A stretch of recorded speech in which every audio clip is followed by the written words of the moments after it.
हाइड्रोजनेशंस के साथ जनाब मैं मौजूद। जैसे कि आप लोगों को पता है कि अल्केन्स के रिएक्शंस दो ही हैं। पिछले वीडियो लेक्चर में मैंने कंबस्शन को काफ़ी डिटेल में बता दिया, लेकिन सिर्फ कंबस्शन नहीं, इनकम्प्लीट कंबस्शन, कैटालिटिक ऑक्सीडेशन और साथ में क्रैकिंग तक, पायरोलिसिस तक का थोड़ा सा आइडिया दिया। हैलोजिनेशन ऑफ अल्केन्स को अगर मैं स्टार्ट करूं तो आप लोगों को जैसा कि पता है कि मैंने अपनी वीडियो में बताया था कि अल्केन्स जो है वो सैचुरेटेड कंपाउंड्स होते हैं। अगर आप उनकी हैलोजिनेशन करवा रहे हैं तो इसके लिए जो ऑफकोर्स मैकेनिज्म होगा वो फ्री रेडिकल मैकेनिज्म होगा। ये आप लोग अच्छे तरीके से, और कौन सा free radical? Free radical substitution, याद रखिएगा सिग्मा बॉन्ड पर सब्स्टिट्यूशन होती है। तो मैं कह रहा हूं कि ये है free radical substitution, free radical substitution. तो ये हमारे पास फ्री रेडिकल सब्स्टिट्यूशन मौजूद है।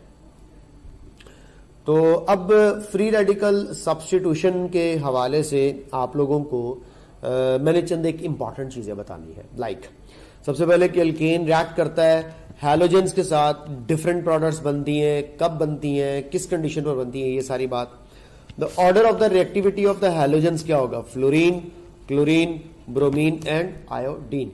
यानी कि ये एक जनरल ऑर्डर है रिएक्टिविटी का, जो आप लोगों ने याद रख लेना कि हैलोजेंस की रिएक्टिविटी ऑर्डर क्या है। मैं बच्चों को आज भी बता रहा था, डिटेल में आप लोगों को भी बताता हूं कि मीथेन, इथेन, प्रोपेन, ब्यूटेन, ये जो है वो आप लोगों के पास अल्केन्स का रिएक्टिविटी ऑर्डर है। ओके, ये है अल्केन्स का रिएक्टिविटी ऑर्डर। अगर आप हैलोजेंस के रिएक्टिविटी ऑर्डर की बात करेंगे तो ये फ्लोरीन, क्लोरीन, ब्रोमीन और आयोडीन जो है ये हैलोजेंस का रिएक्टिविटी ऑर्डर बनेगा। तो आप लोगों के पास इस वक्त दो चीजें मैंने बता दी। एक तो अल्केन्स का रिएक्टिविटी, क्योंकि आपको पता है जैसे जैसे कार्बन नंबर बढ़ते चले जाते हैं, कार्बन नंबर के बढ़ने की वजह से स्टेबिलिटी बढ़ती चली जाती है उस कंपाउंड की। तो ये जो छोटे लेस कार्बन नंबर वाले होते हैं उनकी रिएक्टिविटी ज्यादा होती है। तो हम लोगों ने ये रूल पढ़ा हुआ है कि नंबर ऑफ कार्बन का रिएक्टिविटी से इनवर्स रिलेशनशिप होता है। ठीक है, बॉन्ड्स की स्ट्रेंथ तो नहीं बढ़ती, लेकिन ओवरऑल मॉलिक्यूल जो है वो थर्मली स्टेबल हो जाता है। ठीक है, जो आप लोगों ने पढ़ा भी हुआ high melting and boiling points के केस में। उसके बाद अगली बात क्या है? The reaction of alkane fluorine के साथ हाईली वायलेंट, इतना वायलेंट रिएक्शन होता है कि इसके रिजल्ट में पता नहीं क्या कुछ बनना शुरू हो जाता है। हाइड्रोफ्लोरिक एसिड वगैरह जैसे एसिड्स बन जाते हैं। ये काफी ज्यादा जो है वो वायलेंट रिएक्शन के रिजल्ट में बनता है। इसी तरह कार्बन भी बनता है, फ्लोरिनेटेड अल्केन्स भी बनते हैं। ठीक है, तो ये सारे जो है वो फ्लोरीन के रिएक्शन के रिजल्ट में जो है वो प्रोडक्ट्स बनते हैं। क्लोरीन और ब्रोमीन का जरा धीमा धामा सा रिएक्शन होता है, जरा नॉर्मलाइज सा रिएक्शन होता है। In the presence of sunlight reaction होता है। यूवी लाइट, हाई टेम्परेचर पर भी ये रिएक्शन हो सकता है। आप लोगों को यानी कि यूवी लाइट दे सकती है, सनलाइट या डिफ्यूज्ड लाइट। डिफ्यूज्ड लाइट भी ये रिएक्शन शो कर सकती है, यूवी लाइट भी शो कर सकती है हाई टेम्परेचर। और इवन दो पर ऑक्साइड्स के अंदर भी आप ये reaction free radical mechanism show करवा सकते हैं। आयोडीन का स्लो रिएक्शन होता है, लार्ज साइज की वजह से ये स्लो रिएक्टिविटी शो करती है। इसके अलावा इसके अंदर इलेक्ट्रोनेगेटिविटी का फैक्टर भी आता है, कम होती है, जिसकी वजह से इसके रिएक्शंस जो है वो रिलेटिवली स्लो होते हैं या कम होते हैं। ठीक है, अच्छा, अब यहाँ पे आप लोगों को जो मैंने ऑर्डर बता दिया वो आप लोगों के सामने है कि फ्लोरीन, क्लोरीन, ब्रोमीन और आयोडीन। ये आप लोगों ने अच्छे तरीके से जहन में रख लेना है कि इसका ये जो है वो रिएक्टिविटी ऑर्डर हैलोजेंस का था। तो अब हैलोजेंस की इस रिएक्टिविटी ऑर्डर की रीजन क्या है? यार क्या करते हो यार, रीजन तो बताओ। Why fluorine is more reactive? आपको बताता हूं। मैंने फर्स्ट ईयर में आपको पढ़ाया था कि फ्लोरीन के मॉलिक्यूल में हाई रिपल्जन देखी जाती है इलेक्ट्रॉन्स की। ये जो इलेक्ट्रॉन्स के लोन पेयर्स आपको नजर आ रहे हैं, जो मैंने ढेर सारे बना दिए, ये एक दूसरे को शदीद वाला रिपेल करते हैं।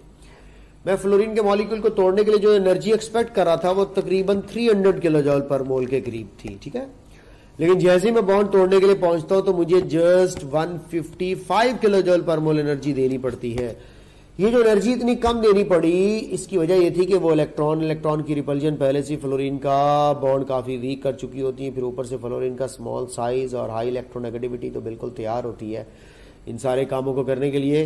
तो मैं आप लोगों को कह देता हूं कि लो बॉन्ड डिसोसिएशन एनर्जी जो है ये हमारे पास एक इंपॉर्टेंट जो है वो रीजन बनती है जिसमें ये हैलोजेंस का रिएक्टिविटी ऑर्डर आप लोग देखते हैं, चेकआउट करते हैं। ठीक है, अच्छा इसके बाद फर्दर मूव आप लोगों को ये रिएक्शंस दिख रहा होगा, जिस तरह आप लोगों ने ये सनलाइट की प्रेजेंस में रिएक्शन देखे। एक्चुअली होता पता क्या, ये सारे स्टेप्स के लिए ये जो प्रोपगेशन के इस वक्त आपको स्टेप्स नजर आ रहे हैं, इनके लिए सनलाइट का मौजूद होना हमेशा कोई जरूरी चीज या जरूरी बात जो है वो नहीं है।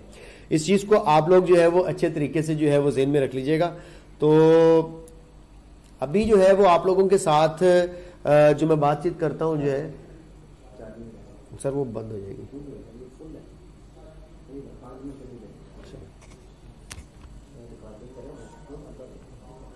सर कोई बात नहीं, मैं भी बता सकता हूँ बच्चों को कि आप सब आए हैं चार्जर लेने के लिए, मैं कह सकता हूँ बच्चों, इसमें छुपाने वाली क्या बात है। Thank you sir. तो अब आप लोगों को यहाँ पे जो आप सब मैं शरारतें करता हूँ तो उनका भी हक बनता है शरारतें करने का। खैर, तो ये हमारे पास मीथेन का क्लोरीन के साथ रिएक्शन हुआ, जिसके बाद ये मिथाइल क्लोराइड बना। ये सारे का सारा रिएक्शन मैं आपको कैसे समझाना चाहता हूँ, let me tell you in very simple way. सबसे पहले इसकी थोड़ी जो बहुत बातें बता दूंगी। ये 3 स्टेप्स में कंप्लीट होता है। एक इसका इनिशिएशन स्टेप है, इसका प्रोपगेशन स्टेप और एक इसका टर्मिनेशन स्टेप है। रिएक्शन जो फ्री रेडिकल मैकेनिज्म है वो 3 स्टेप्स में कंप्लीशन का मैकेनिज्म है। आइए जरा इनिशिएशन, प्रोपगेशन और टर्मिनेशन से रिलेटेड आपको बताते हैं। और ये देखिएगा, ये आपके सामने मिथाइल क्लोराइड, डाइक्लोरोमीथेन, क्लोरोफॉर्म और कार्बन टेट्राक्लोराइड बन रहे हैं। ये किस कंडीशंस पर बन रहे हैं, सारी बातें भी आपके साथ में करता हूं। सबसे पहले तो इनिशिएशन स्टेप के अंदर आप लोगों ने क्या याद रखना है, आपसे पूछा जाए in which step free radicals are generated, तो आपका आंसर होना चाहिए इनिशिएशन। तो मैं लिखता हूं free radicals generated, free radicals generated, free radicals generated. Number 2 पे आपको यह पूछ सकता है कि कौन से स्टेप में free radicals are the products. तो मैं कह रहा हूं, ये आप लोगों को देखें, यूवी लाइट ने यहां पे होमोलिटिक फिशन करवानी है। आप ये यूवी लाइट से भी काम ले सकते हैं, आप ये हीट से भी काम ले सकते हैं, आप ये काम पेरोक्साइड से भी ले सकते हैं। तो इस वक्त आप लोगों के सामने ये फ्री रेडिकल्स बन रहे हैं, ये क्लोरीन का फ्री रेडिकल और ये क्लोरीन का फ्री रेडिकल इस वक्त आप लोगों के सामने मौजूद है। अब मैंने आपसे ये कह दिया कि फ्री रेडिकल्स आर जनरेटेड, और मैं कह रहा हूं कि free radicals are the products. Free radicals products है, यहां पे फ्री रेडिकल जो है वो प्रोडक्ट्स है। ये आपके सामने देखिए, इस वक्त क्लोरीन के फ्री रेडिकल मैंने बना दिए और क्लोरीन के फ्री रेडिकल्स इस वक्त यहाँ पे प्रोडक्ट्स के तौर पे मौजूद है। तो ये हुआ फ्री रेडिकल्स आर जनरेटेड। और एक मजेदार बात बताऊं, इनिशिएशन स्टेप जो है वो एंडोथर्मिक होता है, क्योंकि इसमें हीट एब्जॉर्ब होती है। तो ये एक एंडोथर्मिक हमारे पास जो है वो रिएक्शन होता है। अब आप लोगों ने इनिशिएशन के बारे में तो पढ़ लिया, अगली बात जो है वो आप प्रोपागेशन के बारे में आप लोगों ने पढ़नी है। ठीक है, अगर आप लोग प्रोपागेशन के बारे में जो है ये बात पढ़ने लगे हैं तो आप लोगों को इस बात के बारे में भी इंफॉर्मेशन मिलनी चाहिए। तो बेटा सबसे पहली और सबसे इंपॉर्टेंट चीज जो है वो आप लोगों को प्रोपागेशन के बारे में ये बताऊंगा कि कोई आपसे कहे कि व्हाट इज प्रोपागेशन, तो आपने कहना है कि free radicals regenerated. Free radicals regenerated क्या मतलब, आइए मैं आपको बताता हूं। ये फ्री रेडिकल्स जनरेट हुए और इन फ्री रेडिकल्स ने आगे मीथेन के मॉलिक्यूल को पकड़कर दोबारा से फ्री रेडिकल बना देना है। यानी कि मैं यहां पे कह रहा था कि free radicals are the products. Free radicals initiation में ऑन राइट साइड मौजूद होते हैं, on right side free radicals होते हैं, राइट साइड। यहां प्रोपगेशन में क्या होगा, ऑन बोथ साइड्स आपको फ्री रेडिकल्स नजर आ रहे होंगे। तो मैं कह देता हूं कि फ्री रेडिकल्स आर रीजनरेटेड। और ये बेटे हमारे पास एक्सोथर्मिक होता है, ये भी आप लोगों ने याद रखना है, क्योंकि इसमें स्ट्रॉन्गर बॉन्ड्स बनते हैं, एनर्जी ओवरऑल रिलीज होती है।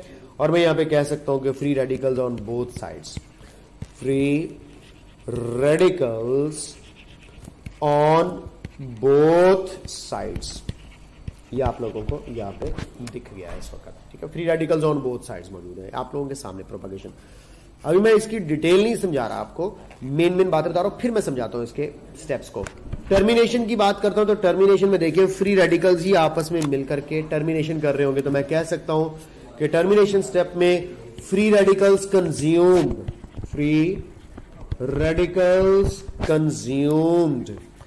इसमें फ्री रेडिकल्स जो है वो कंज्यूम्ड होते हैं, यू आएगा यू, ठीक है, फ्री रेडिकल्स आर कंज्यूम्ड। तो यहां पे फ्री रेडिकल्स जो है वो कंज्यूम होते हैं। इसको मैं जरा क्लियर करके दोबारा से लिख देता हूं कि टर्मिनेशन स्टेप के अंदर फ्री रेडिकल्स आर कंज्यूम्ड। अच्छा, अगली बात यहां पे आप लोगों को क्या बतानी है मैंने, free radicals are the reactants, तो reacting species are free radicals, free radicals are reacting species, free radicals are reacting species. अक्सर बच्चे ये पूछते हैं कि sir what about this step, बेटा देखिए फ्री रेडिकल्स कंबाइन हो रहे होंगे, बॉन्ड बन रहे होंगे, एनर्जी रिलीज हो रही होगी, तो इसको भी याद रख लीजिएगा एक्सोथर्मिक है। तो इनिशिएशन एंडो है, प्रोपागेशन और टर्मिनेशन दोनों जो है वो एक्सोथर्मिक स्टेप्स हैं। अब आप लोगों को मैं समझाता हूं कि व्हाट एक्चुअली हैपेंस। क्लोरीन के फ्री रेडिकल ने मीथेन को पकड़ना है और इस फ्री रेडिकल ने अपनी एक्टिविटी की बुनियाद पर मीथेन के अंदर ये होमोलिटिक बॉन्ड फिशन करवा देनी है। आप देख रहे हैं इस वक्त आप लोगों को होमोलिटिक बॉन्ड फिशन नजर आ रही है। ये जो होमोलिटिक बॉन्ड फिशन हुई है इसके रिजल्ट में दो पॉसिबिलिटीज है। पहली पॉसिबिलिटी आप मुझे बताएं, बल्कि मेरा क्वेश्चन होगा कि मिथाइल फ्री रेडिकल के साथ क्लोरीन का फ्री रेडिकल मिलकर के मिथाइल क्लोराइड क्यों नहीं बनाता। हमेशा क्यों ऐसा होता है कि क्लोरीन का फ्री रेडिकल हाइड्रोजन के फ्री रेडिकल के साथ मिलकर HCl बनाएगा। वाई एक्चुअली ऐसा क्यों होता है? इसके लंबी चौड़ी कोई रीजन तो है नहीं, आपको एक सिंपल सा लॉजिकल सा आंसर दूंगा। हाइड्रोजन और क्लोरीन का बॉन्ड स्ट्रॉन्गर बॉन्ड है as compare to methyl and chlorine के बॉन्ड के। तो हाइड्रोजन और क्लोरीन का बॉन्ड एक स्ट्रॉन्गर बॉन्ड है, तो दैट्स वाई यहां पे ये HCl का स्ट्रॉन्गर बॉन्ड बनेगा, प्रेफर करेगा कि HCl का स्ट्रॉन्गर बॉन्ड बने बजाय कि मिथाइल फ्री रेडिकल के साथ क्लोरीन का जो है वो कॉम्बिनेशन बने। अब आप लोग एक बात अच्छे से ज़हन में रख लो कि यहां पे कभी भी प्रोपागेशन में मिथाइल और क्लोरीन का नहीं बॉन्ड बन सकता, क्योंकि ये एक वीकर बॉन्ड है। मिथाइल सेपरेट फ्री रेडिकल के तौर पर रहेगा। क्या हुआ भला, क्लोरीन के फ्री रेडिकल ने आकर, दरवाजा बंद कर देना यार, क्लोरीन के फ्री रेडिकल ने आकर एक काम किया। वो काम क्या किया? क्लोरीन के फ्री रेडिकल ने आकर के मीथेन की दुनिया उजाड़ दी। क्या दुनिया उजाड़ी? अच्छी खासी ये हाइड्रोजन इस मिथाइल फ्री रेडिकल के साथ जो है वो गुजारा कर रही थी, तो इसने आके उसको बहलाया फुसलाया और अपने साथ लेके चलती बनी। अब मिथाइल फ्री रेडिकल को तो बहुत गुस्सा आया हुआ कि मेरी हाइड्रोजन क्लोरीन ले गया। तो देखिए वो गुस्सा कैसे निकालता है, वो पकड़ता है उसी क्लोरीन के बहन भाइयों को, लो जी एक नए क्लोरीन के मॉलिक्यूल पर ये मिथाइल का फ्री रेडिकल जाकर के रोला डाल देता है और क्लोरीन को कहता है आओ मेरे पास अनपेड इलेक्ट्रॉन है, हम दोनों मिलते हैं, मिलकर बॉन्ड बनाते हैं, छोड़ो इस क्लोरीन को जाने दो। तो देखो कैसे बदला लिया। मिथाइल फ्री रेडिकल ने क्लोरीन के फ्री रेडिकल के साथ मिलकर के मिथाइल क्लोराइड बनाया और साथ में क्लोरीन का एक फ्री रेडिकल जो है वो प्रोड्यूस हुआ। अब आप लोगों से मेरा क्वेश्चन ये है कि ये जो क्लोरीन का फ्री रेडिकल है ये क्या करेगा? ऑटोमेटिकली बात है ये दोबारा से अटैक कर सकता है एक नए मीथेन के मॉलिक्यूल पर दोबारा से मिथाइल क्लोराइड बनाने के लिए, या ये क्लोरीन का फ्री रेडिकल दोबारा से इसी मॉलिक्यूल को जकड़ेगा और प्रोपागेशन स्टेप को आगे बढ़ाना शुरू कर देगा। मजीद हाइड्रोजन एटम्स रिमूव होना शुरू हो जाएंगे। तो मजीद हाइड्रोजन एटम्स का जो रिमूव होना है वो प्रोपागेशन स्टेप के अंदर होना है। Right now at this spot मैं आप लोगों को ये बताना चाह रहा हूं कि ये प्रोपागेशन स्टेप यहां पे एक बड़े इंपॉर्टेंट एमसीक्यू को जन्म देने का बाइस बनेगा। क्या है? प्रोपागेशन स्टेप के हवाले से मैं आप लोगों को एक मजेदार चीज जो है वो बताना चाहता हूं and I am going to add a new slide here ताकि आप लोगों के सामने प्रोपागेशन स्टेप से रिलेटेड जो दो तीन चीजें हैं ये मैं समझा सकूं आप लोगों को। ओके लो जी, यहां पे आप लोगों के साथ अब कुछ चीजें डिस्कस होने जा रही हैं। मैंने प्रोपागेशन स्टेप के हवाले से आप लोगों को दो एमसीक्यूज यहां पे इंपॉर्टेंट जो है वो बताने हैं, इसके हवाले से जो है वो बातचीत करनी है। तो वो बातचीत क्या है आइए जरा देखते हैं। ठीक है, सबसे पहले नंबर पर आप लोग ये देखेंगे कि यहां पे मैंने आप लोगों के सामने CH4 मीथेन लिया और क्लोरीन एक्सेस में ली, तो आपसे पूछा कि अगर लाइट की प्रेजेंस में ये रिएक्शन करवाया जाए तो यहां पे प्रोडक्ट्स क्या बनेगी। दूसरा मेरा आप लोगों से यहां पे ये क्वेश्चन होगा, अगर मीथेन और क्लोरीन का रिएक्शन करवाया जाए और लाइट की प्रेजेंस में करवाया जाए, लेकिन मीथेन एक्सेस में ले ली जाए, क्या एक्सेस में ले लिया जाए, मीथेन एक्सेस में ले लिया जाए, तो प्रोडक्ट्स क्या बनेगी। ठीक है, ये दो चीजें देखेंगे। आइए जरा वापस चलते हैं। ये देखो, बार बार जब आप क्लोरीन को लेते चले आएंगे तो क्लोरीन के बार बार आने से प्रोपगेशन स्टेप के अंदर हाइड्रोजन रिप्लेस होते जाएंगे, क्लोरीन लगती चली जाएगी और आपके पास मिक्सचर ऑफ प्रोडक्ट्स बनेगी। यही बात मैं आप लोगों को इस स्लाइड पे समझाना चाहूंगा। जब क्लोरीन एक्सेस में होगी तो बेटे आप लोगों को प्रोपगेशन स्टेप प्रोसीड होता हुआ दिखाई देगा। मिथाइल क्लोराइड भी बनेगा, डाइक्लोरोमीथेन भी बनेगी। कैसे बनेगी ये भी बताता हूं। ट्राइक्लोरोमीथेन या क्लोरोफॉर्म भी बनेगा और कार्बन टेट्राक्लोराइड की भी फॉर्मेशन होगी। तो आप लोगों के सामने इस वक्त मिथाइल क्लोराइड, डाइक्लोरोमीथेन, ट्राइक्लोरोमीथेन और कार्बन टेट्राक्लोराइड, ये चार डिफरेंट जो प्रोडक्ट्स हैं, इनकी फॉर्मेशन के हवाले से जो है ये आप लोगों के सामने मैंने जो है वो बात रखी। ये कब बननी है चार डिफरेंट प्रोडक्ट्स? ये चार डिफरेंट प्रोडक्ट्स बन रही हैं जब क्लोरीन एक्सेस में मौजूद है। ठीक है, अब अगर मैं मीथेन एक्सेस में ले आता हूं तो क्या होगा। अब सर आप लोगों ने देखना है कि मीथेन एक्सेस में होगा तो ये जो प्रोपगेशन स्टेप था जिसमें मैंने आपसे ये कहा कि यार मिथाइल ग्रुप और हाइड्रोजन का ये बॉन्ड ब्रेक होगा, क्लोरीन का फ्री रेडिकल आकर ये बॉन्ड ब्रेक करवाएगा, जिसके रिजल्ट में मिथाइल फ्री रेडिकल बनेगा और साथ में आप लोगों को HCl मिलेगा। यही हम लोगों ने पढ़ा प्रोपगेशन स्टेप में पहले नंबर पर। अब मैंने आप लोगों से ये कहा कि ये एक सिनेरियो हुआ। अभी इनिशिएशन स्टेप में क्या हुआ था? इनिशिएशन स्टेप में हम लोगों ने पढ़ा था दो फ्री रेडिकल्स बने थे। क्या बने थे? दो फ्री रेडिकल्स। अगर क्लोरीन एक्सेस में होगी तो फिर मिथाइल फ्री रेडिकल क्लोरीन के मॉलिक्यूल के साथ दोबारा से रिएक्ट करके करेगा बदला लेने के लिए। अगर बदला लेने के लिए इर्द गिर्द इसको क्लोरीन ही ना नजर आई तो मेरा किससे बदला लेगा? फिर वो खामोशी से चला जाएगा और ये दूसरे वाला जो क्लोरीन का फ्री रेडिकल है इससे बॉन्ड बनाएगा। लेकिन इसको एक्सेस में क्लोरीन इर्द गिर्द क्लोरीन के मॉलिक्यूल पड़े हुए नजर आ रहे तो ये बदला लेने के लिए इनको ब्रेक करेगा, इसे क्लोरीन के साथ अपना बॉन्ड बना लेगा, ये मिथाइल क्लोराइड बना प्लस साथ में क्लोरीन का फ्री रेडिकल बना। इस क्लोरीन के फ्री रेडिकल ने फिर क्या करना है, इस मिथाइल क्लोराइड को जो है वो दोबारा से पिंच करना है, इसका एक हाइड्रोजन में अगेन हटा देता हूं, यानी कि अदला बदला शुरू हो जाएगा। ये देखो ये क्लोरीन का जो फ्री रेडिकल है ये फिर यहां से एक हाइड्रोजन को ले उड़ेगा और इस मुकाबलेबाजी में देखो आपको अब यहां पे CH2Cl फ्री रेडिकल मिलेगा प्लस क्या बन जाएगा HCl। ये फिर बदला लेने के लिए देखेगा इर्द गिर्द क्लोरीन है, उसको नजर आएगी यस क्लोरीन है। ये नई क्लोरीन को फिर अपने साथ अटैच करने के लिए उस मॉलिक्यूलर क्लोरीन का बॉन्ड होमोलिटिकली ब्रेक करेगा। फिर वही बात कि क्लोरीन का फ्री रेडिकल इस मिथाइलिन फ्री रेडिकल के साथ मिलेगा, CH2Cl2 बन जाएगा प्लस फिर क्लोरीन का फ्री रेडिकल बनेगा। तो क्लोरीन के फ्री रेडिकल्स को बार बार जनरेट करने के लिए मुझे क्लोरीन एक्सेस में लानी पड़ेगी ताकि बार बार क्लोरीन आए, सब्स्टिट्यूट हो और फ्री रेडिकल सब्स्टिट्यूशन से डिफरेंट प्रोडक्ट्स बनती चली जाएं। लेकिन अगर आप लोगों के पास मीथेन एक्सेस में है तो ये देखो क्या होगा, क्लोरीन तो मिलेगी नहीं, तो ये जो मीथेन होगी ये एक क्लोरीन का फ्री रेडिकल तो यहां पे यूज हो गया था, ये दूसरे क्लोरीन का फ्री रेडिकल को अपने साथ कंबाइन करके जस्ट क्या बनाएगी, मिथाइल क्लोराइड। तो याद रखिएगा अगर मीथेन एक्सेस में हो तो फिर ये सारी मिक्सचर ऑफ प्रोडक्ट्स नहीं बनेगी, फिर सिर्फ बनेगा मिथाइल क्लोराइड। एक बड़ी इंपॉर्टेंट बात आप लोगों को मैंने बता दी है, बट इससे इंपॉर्टेंट और कुछ नहीं हो सकता कि आप लोगों को एक्सेस ऑफ क्लोरीन से ये सारी प्रोडक्ट्स मिलेगी, एक्सेस ऑफ मीथेन से आप लोगों को जस्ट क्या मिलेगा, मिथाइल क्लोराइड मिलेगा। ये बात आप लोगों को अगर मैंने अच्छे तरीके से समझा दी है तो अब आप यहां पर दो बातें जहन में रख लो। प्रोपागेशन स्टेप के अंदर एक्सेस ऑफ क्लोरीन आती चली जाती है।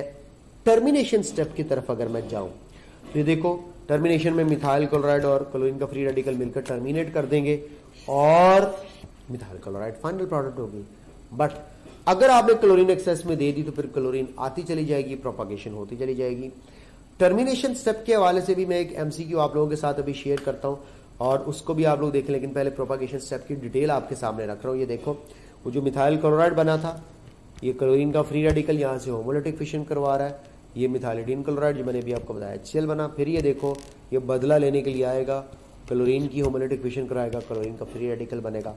फिर ये क्लोरीन का फ्री रेडिकल यहाँ से हाइड्रोजन को होमोलिटिकली ब्रेक करवा कर अगेन फ्री रेडिकल और HCl। फिर वही बात, ये बदला लेने के लिए क्लोरीन के मॉलिक्यूल पर अटैक करके क्लोरीन का फ्री रेडिकल। तो ये सारा प्रोपागेशन में अल्टीमेटली आपको कार्बन टेट्राक्लोराइड मिलेगा, आपको क्लोरोफॉर्म मिलेगा, ठीक है। इसी तरह आपको डाई मिथाइल क्लोराइड वगैरह मिलेगा, जिस तरह यहाँ पे बन रहा है, और इसी तरह आप लोगों को मिथाइल क्लोराइड मिलेगा। बट अगर आप लोगों को एक्सेस ऑफ मीथेन मिलेगी तो फिर आपको पता है रिएक्शन ऊपर मिथाइल क्लोराइड पे स्टॉप हो जाएगा। अब टर्मिनेशन की तरफ चलते हैं। टर्मिनेशन में एक बड़ा इंपॉर्टेंट एमसीक्यू है जो मैं आप लोगों को समझाना चाहता हूँ। ये एमसीक्यू आया हुआ है आगा खान के अंदर। क्वेश्चन क्या था कि in halogenation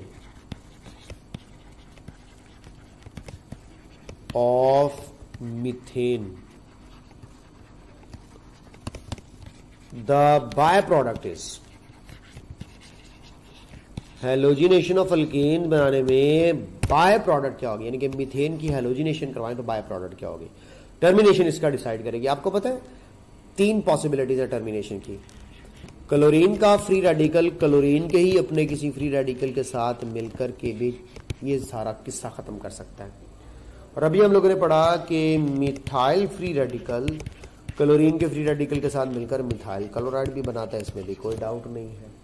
but methyl free radical जनाबे वाली एक मिथाइल फ्री रेडिकल से भी तो मिल सकता है, और 2 मिथाइल फ्री रेडिकल मिलकर के क्या बनाएंगे, ईथेन बनाएंगे। इसका मतलब है कि यहां पे ईथेन होगी बाय प्रोडक्ट। तो बेटा एमसीक्यू में पूछा जाए कि मीथेन की हैलोजिनेशन करवाने की बाय प्रोडक्ट क्या है, तो आपका आंसर होना चाहिए ईथेन। तो ये ईथेन जो है ये हमारे पास बाय प्रोडक्ट के तौर पर जो है वो यूज बनेगी इसके अंदर, जब आप मीथेन की फ्री रेडिकल सब्स्टिट्यूशन के थ्रू हैलोजिनेशन करवाएंगे। This is the story which I want to share with you people, ठीक है। तो ये सारे का सारा जो हमारे पास था हैलोजिनेशन रिएक्शन है, कितनी डिटेल में मैंने आपको बता दिया कब क्या बनेगा, टर्मिनेशन स्टेप में क्या होता है, प्रोपगेशन स्टेप में क्या होता है, इनिशिएशन स्टेप में क्या होता है, ठीक है। ये सारे के सारे जो पॉइंट्स आप लोगों के साथ शेयर किए हैं, इनको फ्री रेडिकल सब्स्टिट्यूशन रिएक्शंस के हवाले से अपने माइंड में रखिएगा। ये हमारे पास नॉन पोलर रिएक्शंस होते हैं, लाइट की प्रेजेंस में होते हैं, फ्री रेडिकल सब्स्टिट्यूशन मैकेनिज्म होता है, और इसमें बाय प्रोडक्ट्स वगैरह के हवाले से बातें हो गई। तो जी अब मैं आप लोगों के सामने हैलोजिनेशन ऑफ अल्केन्स वाले टॉपिक पे फुल स्टॉप लगा रहा हूँ, और अगली वीडियो जो मैं बनाऊंगा वो केमिस्ट्री ऑफ अल्कीन्स के हवाले से होगी, यानी कि प्रेपरेशन ऑफ अल्कीन्स और रिएक्शंस ऑफ अल्कीन्स, उसके ऊपर बात करेंगे। तो काइंडली वॉच कीजिएगा नेक्स्ट वीडियो, जिसमें मैं प्रेपरेशन करवाऊंगा, उसके बाद वीडियो में रिएक्शंस करवाऊंगा, ठीक है। अल्लाह हाफिज।